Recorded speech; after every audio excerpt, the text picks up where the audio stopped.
Hey class, I hope you're doing well. This week I'm doing things a little bit differently than what I've done in the past as we start to move into more kinetic learning, as we get into knife cuts and different meals, I should say different courses of a meal.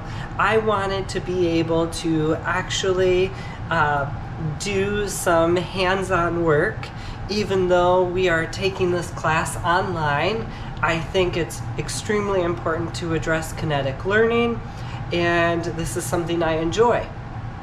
I also think it helps to show you that I am practicing what I preach as best as I can in my small little kitchen here. So this is where I like to do the bulk of my work. Please bear with me as I am new to using a GoPro and new to filming. So I'm a little nervous about this. I hope it goes well. So I have mentioned before about different knives in general. If you have a full set of knives, I want to at least talk about the knives we're going to use today. So looking at knives, I am potentially going to be using 3 knives. I could be using a paring knife. I had mentioned in my equipment conversation or lecture with you, a paring knife is going to be about 2 to 4 inches in length, and then I had some knives that were ceramic coated. So I really like these knives because they prevent things from sticking to my knife. With my ceramic coated knives, it's not a fully ceramic knife, so I still have stainless steel underneath here, which allows me to sharpen it at home. In referencing sharpening knives, I sharpen a knife anytime I put a knife away, and often before I bring a knife out for use. It just makes things a little bit easier for me personally. I don't like a dull knife. It's very risky to have a dull knife. So please know that today all of my knives are pre-sharpened. Now, the other thing in terms of knives, I have 2 more here. This looks like a chef's knife, but it's not. It's actually a utility knife. And this knife, I apologize because it is quite old. It was handed down to me from my grandfather, so on my mom's side. So the knives are pretty important to me. Unfortunately, with my knives, they don't have a bolster. So right here, you'd often see a thicker part of the knife. I don't have a bolster on this knife. However, the tang of this knife, I don't know if you can see the metal going all the way through the wood here. The tang goes all the way through. So I have still a good ability to apply some force through this knife, and I still have decent balance because this is such a great tang and it stays relatively thick, the same thickness of my knife. So that works out great. This, even though I said it looks like a chef's knife, this is a utility knife. And just to do some reference here, if I put my knife side by side, you can see that my utility knife is about 6 to 8 inches long, whereas my chef's knife here is a good about 12 inches long. Again, still no bolster here. It's quite old, but this is stainless steel, sharpens wonderfully at home. I don't use a wheatstone. I actually have like a diamond sharpener that I sharpen my blades on prior to use. Now, the other thing I want to mention is that anytime we go to use a knife, we should have a cutting board, all right? I don't want you cutting directly on your cutting your countertops. I'm sorry. We don't want to cut directly on countertops. We also want to avoid cutting on marble. Marble is very good, and quartz too, at absorbing different pigments from the foods that we're preparing. So you need to be very, very careful with those products because that can result in quite an issue and stain your countertops. So please be careful with that. Not only will you potentially stain your countertops, you are going to start dulling our blades here that we have worked so hard to sharpen. So please be careful. I recommend just doing a nice plastic counter or cutting board here. I picked this up maybe $4 at my local Marshall's in town. The other thing you should know when you are doing something of this nature, I'm going to shift my GoPro down, so please bear with me. Let's see if you get a decent view here. All right, I wet a paper towel, and I'm going to put a paper towel down underneath my cutting board. This works out beautifully. Well, I'm going to actually bring my angle over here. So this works out beautifully for me in my kitchen because one, it's very small, so I can't have a big cutting board. I don't have a lot of space, counter space at least. But two, now this cutting board does not move. Where if I have it up here, this cutting board, I mean, I've got a little bit of rubber on the sides here, but this cutting board tends to shift on me. I should mention, this is my third attempt. So I'm gonna have to do this at a bit of an angle. All right, so I've got my cutting board here. I've got my wet paper towel below that. That's gonna help keep this in place without moving. And I wanna take a moment to discuss some rules about knife safety. One, for the most part, there's going to be one exception to this that we'll talk about today. We are going to be cutting away from ourselves. Two, we always want to have the correct knives for the job. So I have mentioned here about my utility knife, my paring knife, and my chef's knife. If you don't have a utility knife, that's okay. You could get away with just a utility knife. The most important knife is going to be a chef's knife, right? I could do the bulk of my work with a chef's knife, and I could use the tip of my blade to act as a paring knife if I needed to do so. And that's okay. Keep your knife sharp, all right? You don't want a dull knife. A dull knife is going to require you to put a lot of force into the blade, the handle, transferring it through the blade. And when I put too much force through this, I'm gonna run the risk of messing up a cut, having it slip, nick my fingertips or so forth, and we're gonna have a bloody mess. And I apologize, I do have a cold, so please bear with me. And then I also want to mention, never try to catch a falling knife. If a knife is falling in your kitchen, let the knife fall. Don't injure yourself. This is going to do some damage. You're never going to, well, I can't say never, but the most of the time, you're not going to be able to grab the actual handle of the knife when it's falling. You're going to more than likely get the blade. Let it fall. Stand far away from that knife, and it will meet the ground, and all will be okay. So, with that being said, let's kind of move along. We're going to talk about a few different cuts. I'm going to be using some potatoes and some carrots today in order to discuss some cuts. Before we get into discussing cuts, I want to talk about a grip on the knife. All right? There's a couple different ways you could do grips on a knife. My most common way that I like to grip a knife is to do 4 fingers around the actual handle of the knife, take my thumb and put it on the side of the blade, and then I pinch the blade with my knuckle on my pointer finger. This gives me great control over a knife. And since my knives are older and I don't have a bolster here, I don't find it very awkward. It does take some time to get used to this kind of grip. Now, dependent upon the type of blade that I'm using, I might actually need an underhand grip. All right, that is this whole grip that I'm discussing here, where I'm around.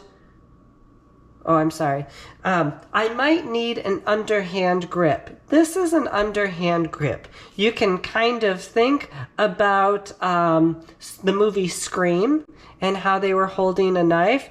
And we would only do this kind of grip if we were working on meat or poultry. We would have a boning knife, and we would be working around bones or cartilage to get to the meat.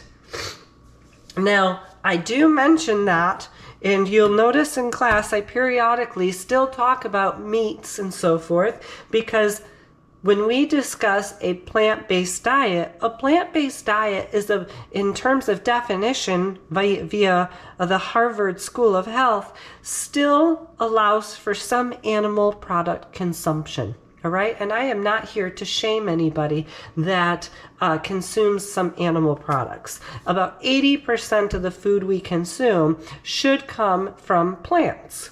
That is the whole basis of this diet. So, I mean, this is more of a culinary class with some information about health and the various foods we're consuming and preparing. So I just want to throw that out there. 80% of the food that we consume should come from plants, but I do understand that some of you are kind of in that area, or others have made full transitions to a plant-based diet. I will support and accept anybody wherever they are in this journey. All right, so we have talked about grips, and next I want to talk about slicing.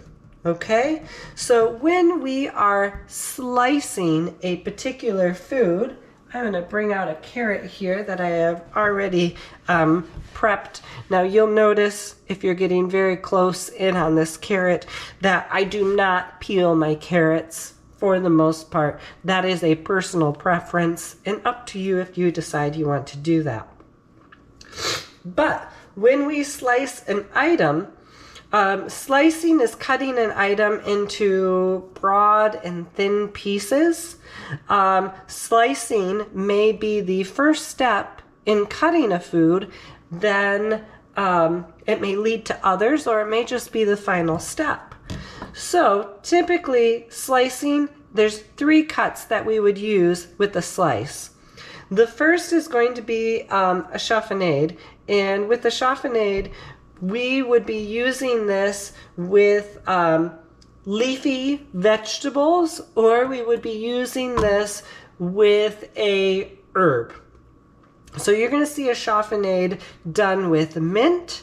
It will be done with basil, or like I said, we could do this with a leafy green vegetable. Anytime we want nice little ribbons of that particular product.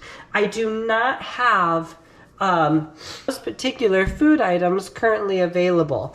So I apologize, I won't be able to show you the chiffonade. However, I will be able to show you something called a randelles. A randelles is going to be a round cut, so I don't have a flat surface to work with, which can make this cut kind of challenging. I will go with my chef's knife here. So for randelles, before I start cutting, I'm going to pinch my blade. All right, I've got my 4 fingers around it, and I'm going to do something called the claw method. So I'm going to take my thumb here, I'm going to put it underneath my fingertips. I'm going to curl my fingertips, almost as if I was trying to make a circle. And I'm going to use those fingertips to hold my blade, to hold my carrot here in place. I'm going to do what's called a low technique cut. So with a low technique cut, my tip of my blade is in contact with my cutting board. I'm going to use my knuckles to guide the cut, and I am rocking and shifting the blade to make some nice little slices here, some nice little rondelles. Slicing is sometimes used when uniformity is not required. Okay, so you're going to find out of the different types of cuts, only one particular broad category of cuts evaluating uniformity. So this is a rondelles, a very basic cut. You might use something like a rondelles with primarily a cylindrical vegetable or a cylindrical fruit. So there is a very basic rondelles. Now, I'm going to be honest, I have attempted, like I said, to do these videos 3 times. So I have a plethora of examples of these cuts already, which I guess I'm quite fortunate to have. But this is my example of a rondelles. Then I might do a diagonal cut. So with a diagonal cut, just as it sounds, I'm going to end up usually with a diagonal, I should say, there is going to be peeling involved. So I'm going to take my vegetable peeler here. Oops, I left this on. Shame on me. I'm telling you, this head cold is no joke. I'm just going to peel my little stub of a carrot here.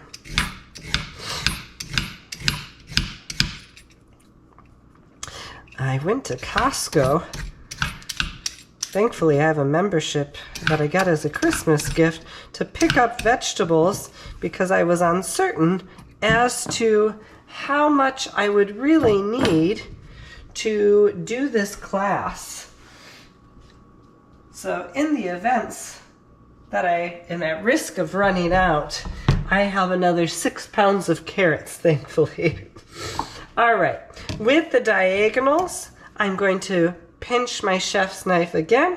I'm going to kind of make my circle, cover the tip of my thumb with the tips of my fingers. I'm going to come in at an angle. I'm going to do a low technique cut, and oops, go ahead. And there we go. Here are my diagonal cuts. They're slightly oval shaped. A diagonal cut is fantastic for something like a stir fry, in part because there's going to be more surface area to come in contact with your heating surface, or if you do cook with oils, with your oil to thoroughly cook that vegetable. So, and then I just have an example here of some other larger diagonal cuts that I have present. Now, there is another potential cut. It is a diamond base cut. It is called a lozenge. And I don't use a lozenge cut very often.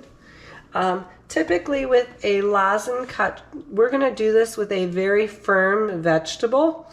And we want to make sure that we are going to have some flat surfaces on this particular cut. So I am going to, and this first cut is always difficult. There we go. Once I get my flat surface, I'm in the clear.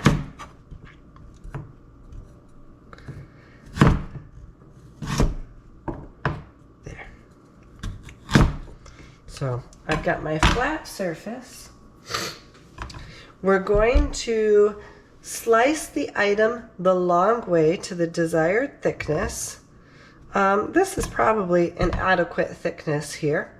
We will then, we're then going to use the heel of the blade to actually slice this into a strip. This is going to be very small. Here's our heel of the blade, the back of the blade. I like to put a flat hand on the tip so I can keep this in line here. And rock it back, move it up, rock it back. There we go. I'm going to set that aside.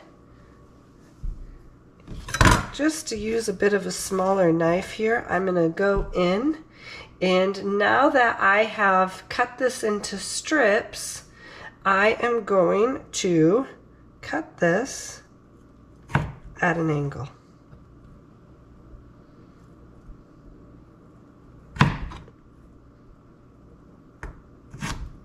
Now, why I don't really care for this cut, not that it doesn't produce something that is aesthetically pleasing, because it does, I think it's a little wasteful. Now, the one thing I will tell you, if you are working with extra scraps from preparing your vegetables, whether it's a lozenge that you're making or not, you could use all of these scraps to make yourself a vegetable stock or a vegetable broth and not waste them. Something else I personally like to do is to vermicompost. So I take a lot of my scraps in the spring, summer, and fall, and I actually have these homemade worm bins that I put my scraps in, and in like June and July they do a great job because of the heat breaking down those scraps. I currently have one in an herb garden right outside a wall of windows in my house, and it's so nice to just run out there, grab my herbs, throw some scraps in, and move along in my cooking process. All right, so now we're going to be getting into chopping. So chopping is the broad category in which the uniformity of your size and shape does not matter. So I told you with slicing, uniformity doesn't matter. Chopping is another one that uniformity does not matter. Most often we are going to complete a chop when we are making what's called a mirepoix. A mirepoix is spelled M-I-R-E-P-O-I-X. And this is going to be 2 parts onion, 1 part carrot, 1 part celery. Tends to be the basis for a soup or a stew, and gives us a lot of flavor. So it's just a good starting point. Now, again, chopping, uniformity is not a concern. So when are you going to often chop outside of a mirepoix? You're going to do it with something like what I have here. I have some fresh parsley. So I am going to cut these little leaflets right off from my parsley, and we will roll them into a little ball, so to speak, and end up just doing some rough chopping. Now remember, as we watched from the chef on YouTube, rough chopping is really whatever shape, size you need it to be. We do not have to get specific here. However, if you review some culinary books, you might find individuals or books that state that a rough chop is a 3/4 of an inch by 3/4 of an inch by 3/4 of an inch. So 3/4 high, 3/4 wide, 3/4 long. And I'm going to just show this to you here, this piece of carrot. This is essentially a rough chopped carrot that I have done in advance. Is it uniform and beautiful? No, not so much, but it'll function well. This would be great for a stew. So I've got some of my little leaflets ready. I'm going to just pull this extra parsley and put it off to the side so I can use it to make a soup. And I'm going to ball this together as best as I possibly can. It's, again, not going to be perfect. We're going to pinch my chef knife and rock and cover. Flatten it out just a little bit. Clean off my blade. Here is my chopped, washed parsley. I can put that in a little bit of a paper towel to try to dry it off a bit. That would make it a little bit easier here, so I'm going to do that. Hopefully remove some of that moisture. And turn around and pop it into my souffle cup. So that'll be great for later use. I love souffle cups, not because I make souffles often, but they're great for storage. And when we are prepping any of our ingredients, forgive me, I'm going to rinse this off here, but when we're prepping ingredients to do a recipe, something like a souffle cup works wonderfully as we are doing what's called a mise en place. Mise en place is a French term to have everything in its place, essentially. We want to have all of our vegetables and spices and herbs already done in advance when we go to tackle a recipe so that we can not be held back at all. Now, we're going to get into dicing. Dicing is tricky. Dicing is where uniformity matters. With dicing, we are trying to cut things into cubes that have 6 equal sides to the cube. That can get very, very challenging, okay? Prior to us being able to dice, we're going to have to take a fruit or a vegetable and cut it into strips. So I have done that already with some carrots. I have measured out these carrots. These are about an 1/8 of an inch wide, an 1/8 of an inch tall, and about 2 inches long, okay? So essentially what I'm doing is I'm going to get ready to julienne these carrots. And when I do that, I'm going to cut it to about an 1/8 of an inch as well. So here we go. This is a kind of like a matchstick. This is a julienne carrot. And I could use something like this for a garnish. I could use something like this to act as a basis to allow me to do my next cut. We could also do a fine julienne. And a fine julienne cut is where I would take this, cut it in half again, and now I'm at about a 1/16 of an inch wide, a 1/16 of an inch tall. These slices prepare us for dicing because they're going to allow us to make our next shapes.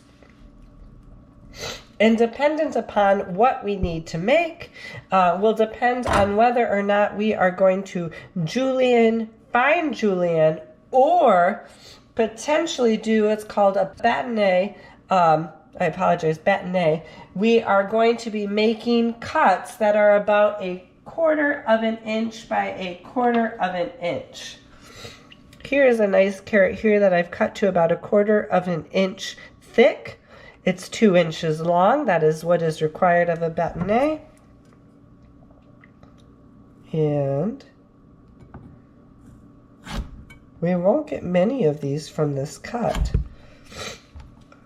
So here is the difference between the bâtonnet and the julienne cut. You can kind of see the thickness is primarily it.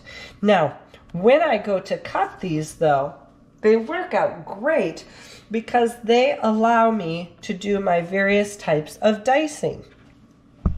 What I'm going to show you here, this is, as the chef talks about, a brunoise cut. So I had a nice julienne cut, like so. And essentially I take my julienne cut and I go by 1/8 of an inch by 1/8 of an inch, and I cut this by 1/8 of an inch, and I make these cute, tiny little cubes. All right.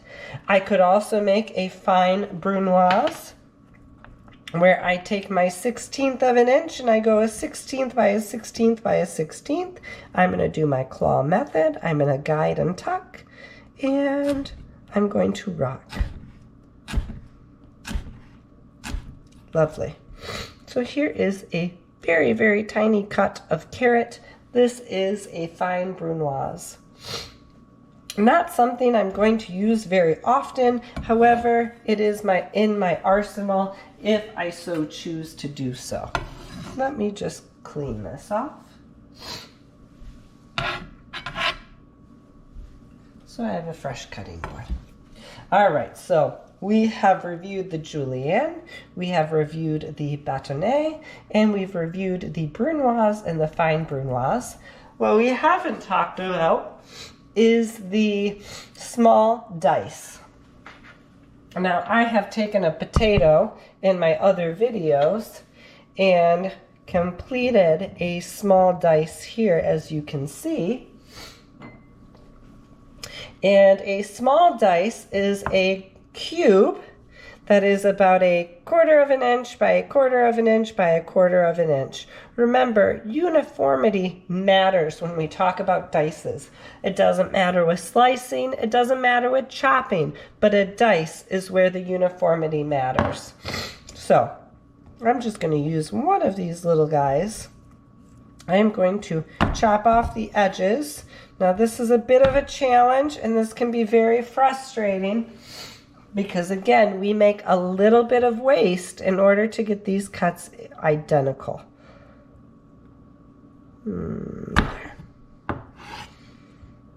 And there.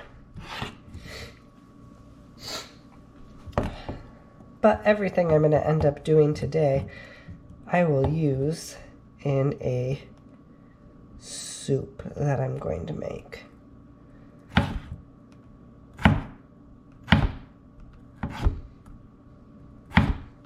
Lovely. So there is my little diced, or small diced potato. Again, small diced, 1/4 of an inch by 1/4 of an inch by 1/4 of an inch. We can move along into larger dices of a potato. So this is a medium dice where I'm going to go on 1/2 an inch, 1/2 an inch, and 1/2 an inch here. And I can also make a large dice. This is a 1/4 of an inch, 3/4 of an inch by 3/4 by 3/4. Those measurements are going to be important. They will be something you absolutely have to know, because when you tackle a recipe, they're going to ask you for specific cuts, and you need to understand what cut they're requiring you to do.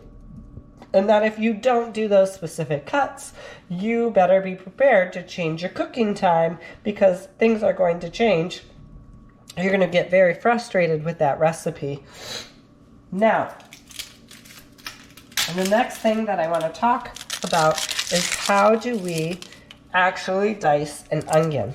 So with your bare hands, try to remove as much of the peel of the onion as humanly possible. Now, an onion has two main parts to it. It has a root. We're going to leave that root intact. And then it also has a stem.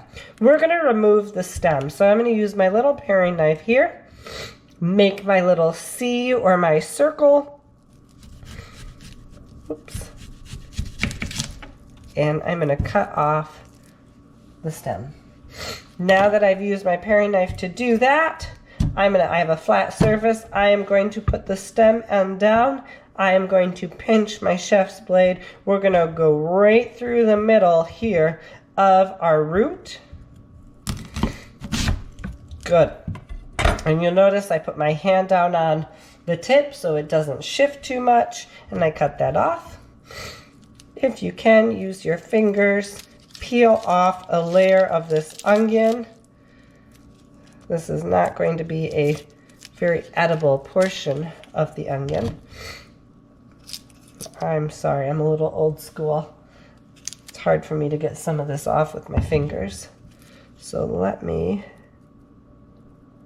just use my paring knife very carefully. and peel back the rest of this onion. Now this is a small onion. I'm sure as you go to the grocery store and go shopping, if you're checking out onions, sometimes you can get a very, very large onion. I'm going to rinse off this cutting board. And the size of the onion matters, not only regarding how much I purchase and what I'm using the onion for, but how I will actually dice an onion. Now, I have done this several times now in the last 24 hours, and I will tell you there are some discrepancies in how to dice an onion in the culinary books versus chefs like Julia Child. And what I am finding here on dicing an onion is I'm going to take my chef's knife, and before I do any cuts that are parallel to my body, I am going to take the palm of my hand, put it on the onion, move the tips of my fingers up towards the sky while I'm applying pressure to my onion. And I'm going to make a cut middle way through my onion. Now I'm not going to go all the way through. I want to keep this root intact because the root is essentially what is allowing this to stay together. So, sorry, I need to do this off to the side so I can view this. My fingers are up towards the sky. I am slicing through my onion. I've made some decent cuts through. You can kind of see that there. I'm now going to take my paring knife, and you could use a chef's knife too. I'm going to make some slits through my onion to my desired thickness. However thick you need this to be, that's your call. There we go. This gets a little tricky at the end because the onion does want to move on me. So I apologize if you couldn't see that very well because of how I had to position this. I'm going to pinch. I'm going to make my circle. And there we go. Now this onion, I find that when I do this, the ends of the onion do not exactly come out uniform for me. Those sides kind of flare a bit. But for the most part, I now have this really nice uniform cut of an onion, and as I am cooking, this is going to be able to be broken up. I'll turn this into a broth or a stock, and now I have an onion. Now, I could also mince, all right? Sometimes we think of mincing with garlic.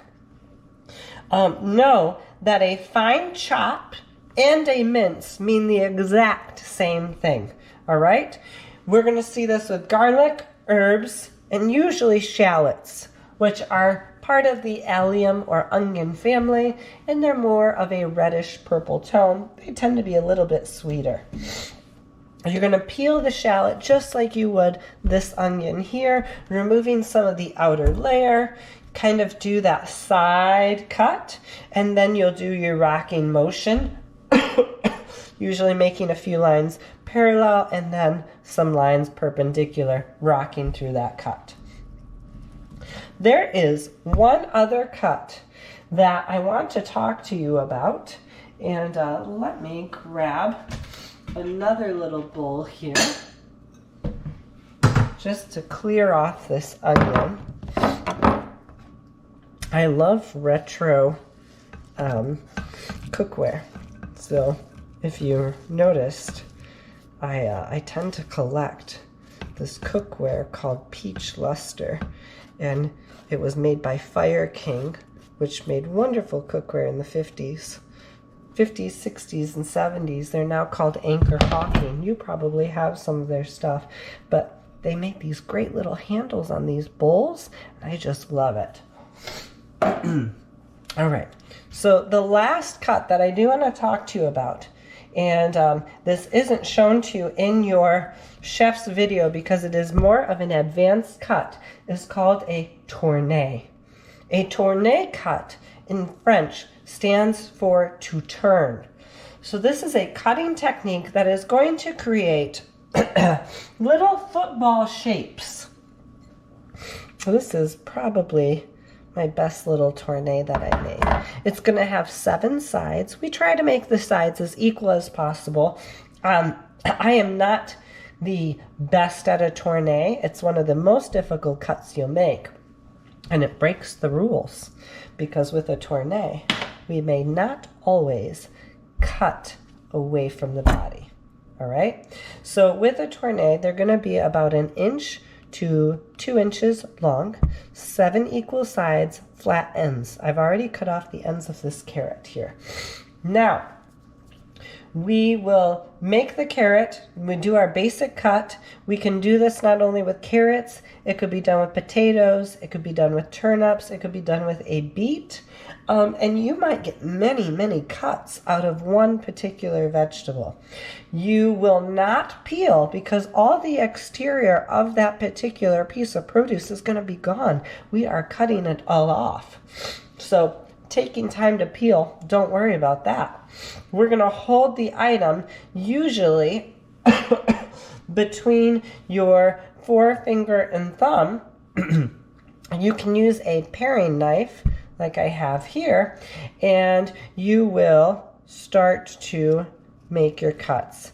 Now remember, this is kind of like a ball shape, football shape, so it's going to have a little bit of a bow to it, and that would be what you can, or how you make a tourné.